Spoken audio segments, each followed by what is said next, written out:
State of emergency has been declared in Georgia and the National Guard has been called in as violence spreads to 30 cities across the United States over the death of George Floyd. Demonstrations began in Minneapolis when the unarmed black man was killed when a police officer knelt on his neck for up to 8 minutes.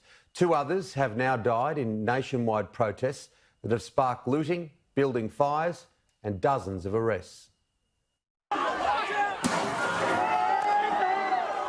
America, fractured, febrile, furious.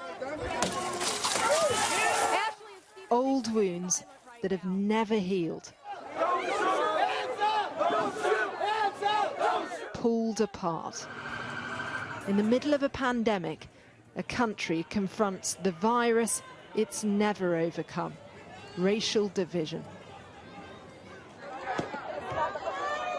On the streets of Minneapolis, where George Floyd's death lit this tinderbox, the protesters persisted, undeterred by a curfew, with the police strikingly hard to find. The world is listening. There are opportunities for us to do that in a constructive manner. Unfortunately, there are also those among us who would seek to use this moment, who would seek to use his death as an excuse, as a cover, to agitate for the destruction of those same communities that have been most traumatized by George Floyd's death.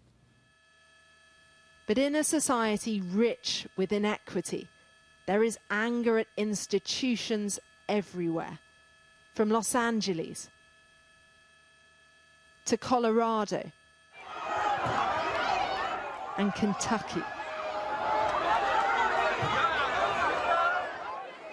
In Atlanta, it was the CNN headquarters targeted. At the core of this all, though, unresolved rage at the disproportionate number of African Americans killed by police. I'm mad as hell. I woke up wanting to see the world burn down yesterday because I'm tired of seeing black men die.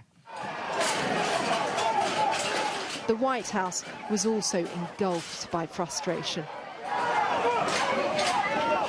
The president warning vicious dogs and ominous weapons would have been deployed if protesters breached the fence. They gonna kill me. They gonna kill me, man. Derek Chauvin, the officer who put his knee on George Floyd's neck, has now been charged with third-degree murder. But it's not enough for many. This is a nation in crisis, rattled by dysfunction, smouldering, with a leader currently unable or unwilling to soothe. Cordelia Lynch, Sky News, Washington.